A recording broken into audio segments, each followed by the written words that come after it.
premières traces de liqueur d'absinthe distillée avec de l'anis et du fenouil datent de la fin du XVIIIe siècle et on doit la recette à une rebouteuse suisse qui habitait à Couvet dans le Val de Travers et qui avait mis au point un élixir dont le seul but était un but thérapeutique.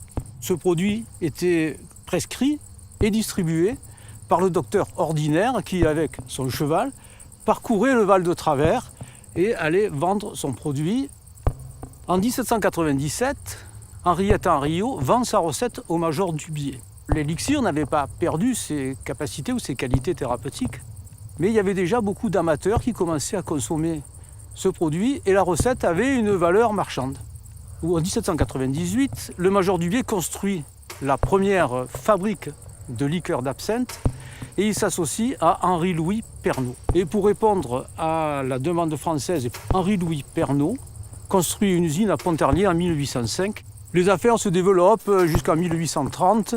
La consommation de l'absinthe se limite à la Franche-Comté.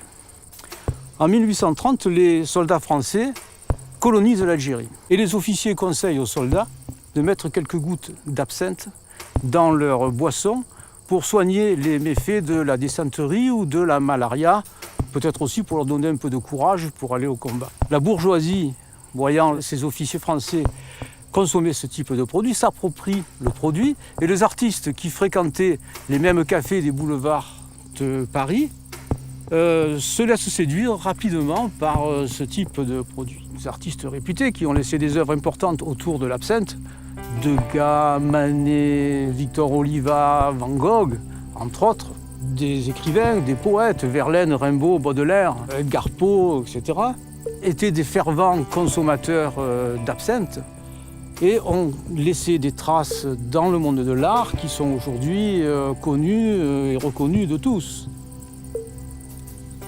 La fée verte est riche en signification et elle a pu alimenter les fantasmes et l'inspiration des artistes qui ont souvent décrit ou peint la fée en fée ensorceleuse.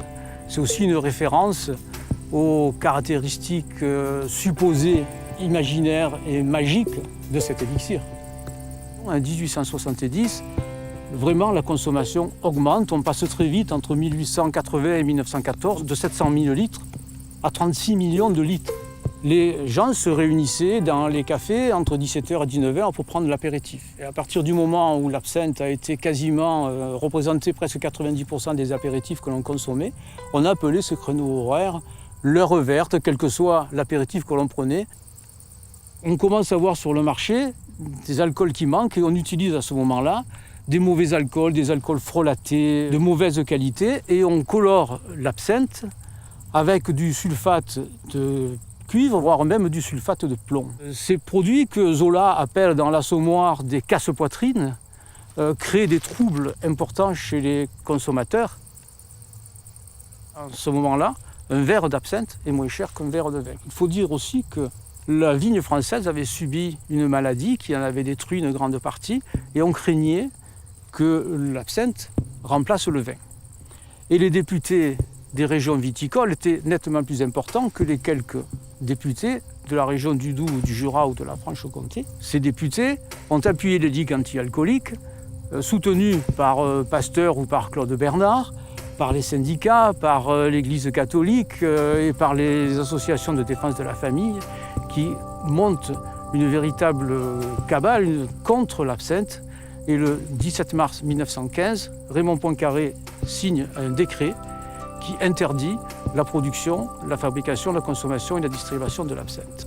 Alors entre 1915 et 1988, c'est la grande époque de développement du pastis, puisqu'il n'y a plus d'absinthe, si ce n'est quelques clandestins. En 1988, l'État autorise l'utilisation de la tuyonne dans les produits en la limitant à 10 ou à 35 mg par kilo. Mais il y a encore une petite hypocrisie, puisqu'on ne peut pas appeler ce produit absinthe, mais simplement spiritueux aux plantes d'absinthe.